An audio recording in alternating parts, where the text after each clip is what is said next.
Hello भाई लोग, मैं हूँ फैक्ट भाई। और अच्छा एक बात बताओ, आपको क्या लगता है कोलकाता नाइट राइडर्स का ओनर कौन है? आई नो सबके दिमाग में शाहरुख खान ही आया होगा, बट यहाँ आप गलत हो। क्यों, क्या हुआ, शौक हो गए? अरे भाई अभी तो ऐसे और शौक लगने हैं, क्योंकि आज IPL by revenue fourth largest sports league बन चुकी है। इनफैक्ट आईपीएल ने तो फुटबॉल की इंग्लिश प्रीमियर लीग तक को पीछे छोड़ दिया है। इतना ही नहीं, आरसीबी के बारे में तो क्या ही कहना, जिसका ओरिजिनल ओनर विजय माल्या जो कि एक प्रोफेशनल रनर के नाम से जाना जाता है, लेकिन ये टीम ट्रॉफी तक कभी रन नहीं कर पाई। पर क्या आज भी ये लंदन में बैठे बैठे इस टीम को कंट्रोल करता है? इन सारी चीजों के बारे में हम बात करने वाले हैं हमारे आज के वीडियो में। Who owns your favourite IPL teams? Number 1, Mumbai Indians. Mumbai Indians का नाम सुनते ही दिमाग में आता है नीता अंबानी का प्रार्थना करता हुआ चेहरा, करेक्ट। और ये चेहरा साल 2008 में मुंबई इंडियंस से तब से जुड़ा जब उनकी फैमिली ने 450 करोड़ रुपए खर्च करके मुंबई इंडियंस की टीम को खरीदा था। अब टीम खरीदकर सेठ तो बन गए, लेकिन सेठ जी का रोल क्या होता है? इनका मेन रोल होता है आईपीएल के प्लेयर ऑक्शंस के वक्त कौन से और कितने प्लेयर को कितना पैसा लगाकर खरीदना है और किस हिसाब से टीम बनानी है, बस उतना ही। और उसके लिए इन्हें प्लेयर पर्स भी दिया जाता है, जिसका मतलब होता है उसकी लिमिट से ज्यादा पैसे खर्च करके आप प्लेयर्स नहीं खरीद सकते हो। एंड 2022 का प्लेयर पर्स ₹90 करोड़ का था। बट ये तो हो गई बात प्लेयर ऑक्शन के पैसों की, लेकिन आमची मुंबईची टीम की वैल्यू एज अ ब्रांड भी आईपीएल में सबसे ज्यादा है। और अब यहाँ आप कान बंद कर लो वरना गिर जाएंगे, क्योंकि वो वैल्यू ऑलमोस्ट $79.5 मिलियन है। और इतना ही नहीं, आईपीएल की हिस्ट्री में सबसे ज्यादा 5 बार ट्रॉफी भी इन्होंने अपने नाम की है। लेकिन इतनी सक्सेस होने के बावजूद भी कंट्रोवर्सी ने मुंबई इंडियंस को कई बार छुआ है। जैसे कि 2008 में हुए एक मैच में मुंबई के हरभजन सिंह ने पंजाब के श्रीनाथ को एक जोर का चांटा लगा दिया था, और फिर हमारे भज्जी को बीसीसीआई ने जोर का 11 गेम बैन लगा दिया था। Number 2, Delhi Capitals. जहां मुंबई 5 बार आईपीएल जीत चुकी है, वहीं इंडिया की राजधानी दिल्ली की टीम ने एक बार भी ट्रॉफी नहीं उठाई है। इनफैक्ट 2018 में इस टीम का नाम दिल्ली डेयरडेविल्स से चेंज करके दिल्ली कैपिटल्स कर दिया गया,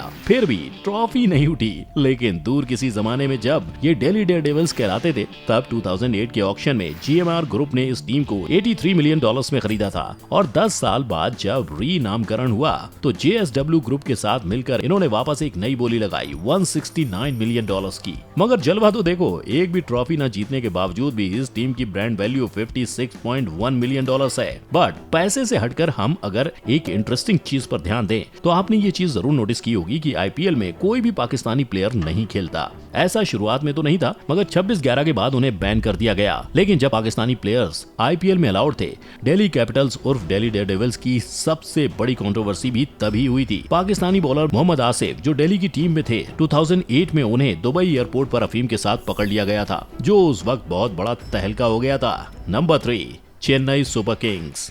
विसल पोडू। मॉडर्न इंडिया क्रिकेट की जान एमएस धोनी बसते हैं इस टीम में, और इन्हें शुरुआत से ही टीम में रखने के लिए एन श्रीनिवासन ने काफी मेहनत भी की है। एन श्रीनिवासन वही हैं जिन्होंने 2008 में सीएसके को $91 मिलियन में खरीदा था, और आज वो इन्वेस्टमेंट उन्हें दिख भी रहा है। सीएसके आईपीएल की सबसे पॉपुलर टीम में से एक है और सारी टीम्स में से सेकेंड मोस्ट वैल्यूड ब्रांड भी। लेकिन इतना ही नहीं, 2021 की जीत को मिलाकर इन्होंने 4 बार आईपीएल जीता है। और यहाँ हो सकता है कि आप मुझसे पूछो कि फैक्ट भाई आखिर ट्रॉफी जीतने पर होता क्या है, पैसे वैसे भी मिलते हैं या नहीं? तो पैसे क्या, पैसों का ढेर मिलता है बॉस। लास्ट ईयर का कप जीतने पर सीएसके को 20 करोड़ रुपीस मिले थे। लेकिन सिर्फ विनर कोई नहीं, फर्स्ट 4 टीम्स को प्राइज मनी दिया जाता है। और ये भी सुन लीजिए कि बीसीसीआई यानी board of control for cricket in India ने ये चीज कही है कि प्राइज मनी कितना भी हो उसमें से 50% प्लेयर्स को जाना चाहिए। लेकिन कभी कभी लोगों के लिए पैसों के ढेर भी कम पड़ जाते हैं, इसीलिए शायद 2013 में सीएसके के टीम प्रिंसिपल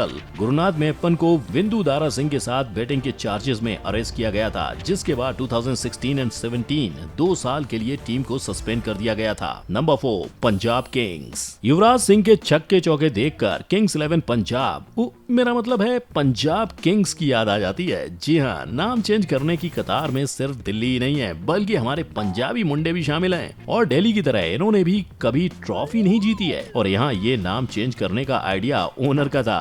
एंड वो ओनर है प्रीति जिंटा, नेज़-वाडिया और मोहित बर्मन। इन्होंने इस टीम को, जिसकी ब्रांड वैल्यू आज $36.2 मिलियन है, उसे 2008 में $76 मिलियन में खरीदा था। लेकिन यहाँ हो सकता है कि आपके मन में एक सवाल आए कि आखिर इतने सारे लोग एक टीम को कैसे ओन कर सकते हैं। तो भाई लोग, ऐसे बड़े बड़े बिजनेस में छोटे छोटे शेयर्स में लोग चीजें ओन करते हैं और पंजाब किंग्स में भी वही सिस्टम है। मोहित बर्मन 46% टीम ओन करते हैं और प्रीति जिंटा एंड नेज़-वाडिया दोनों ही 23% ओन करते हैं और बाकी छोटे मोटे शेयर छोटी मोटी कंपनीज ओन करती हैं। लेकिन हर कंपनी की तरह यहाँ भी लोगों के बीच बोलचाल हो गई थी। इनफैक्ट 2014 में प्रीति जिंटा ने नेज़-वाडिया के खिलाफ मॉलेस्टेशन और अब्यूज का केस फाइल किया था, क्योंकि वाडिया ने प्रीति जिंटा को आर्गुमेंट में धमकी दी थी और हाथ पकड़ लिया था। लेकिन उसके पहले जब प्रीति जिंटा और नेज़-वाडिया ने ये टीम खरीदी थी तब वो एक कपल थे, बट 2009 में उनका ब्रेकअप हो गया। Number 5, Kolkata night Riders. जिस शाहरुख खान पर वानखेड़े ने 5 साल का बैन लगाया था, उन्हीं एसआरके ने 2008 के ऑक्शन में जूही चावला और उनके हस्बैंड जय मेहता के साथ मिलकर केकेआर को $75.09 मिलियन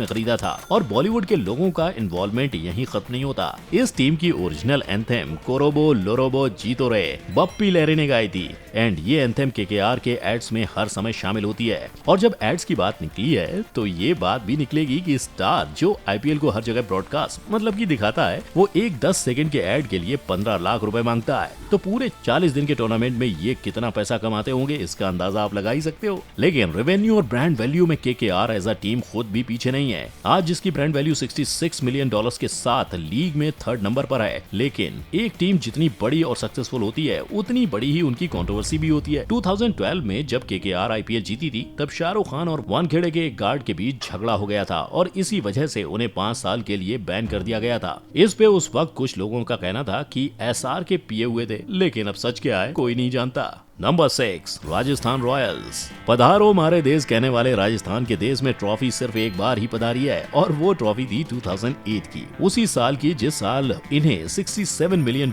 में सबसे कम दाम पर खरीदा गया था। और इतना ही नहीं, आज इनकी ब्रांड वैल्यू भी $34.4 मिलियन सबसे लास्ट है। लेकिन जस्ट बिकॉज ये टीम सबसे सस्ते में खरीदी गई थी, इसका मतलब ये नहीं है कि इसे ओन करने वाले लोग भी सस्ते थे। 2008 में इसे मनोज बडाले, सुरेश चेलरम, राज कुंद्रा और एक अंग्रेज लैक्लन मर्डॉक जैसे लोग मिलकर ओन करते थे। मगर 2022 में इसे मनोज बडाले 65% ओन करते हैं और बाकी के परसेंटेज 2 अंग्रेजी कंपनियां ओन करती हैं। लेकिन एक मिनट, क्या आपने नोटिस किया राज कुंद्रा 2022 में मेंशन नहीं है? तो ये राज भाई सिर्फ अश्लील फिल्मों पर ही पैसे नहीं लगाते, स्पोर्ट्स की बैटिंग पर भी पैसे लगाते हैं और इसी के चक्कर में उन्हें 2013 में अरेस्ट किया गया था। मगर ठहरो, इन रॉयल्स की ये इकलौती कंट्रोवर्सी नहीं है। उसी साल टीम के 3 प्लेयर्स को स्पॉट फिक्सिंग के लिए भी अरेस्ट किया गया था, जिसमें से एक श्रीनाथ भी थे और उसके लिए उन पर 7 साल का बैन लगा दिया गया था और टीम को 2 साल के लिए सस्पेंड कर दिया गया था। Number 7, royal Challengers Bangalore. 9,000 crore का घोटाला करके माल्या इंडिया से आज तो भाग गया है, लेकिन 2008 में उसने $111.6 मिलियन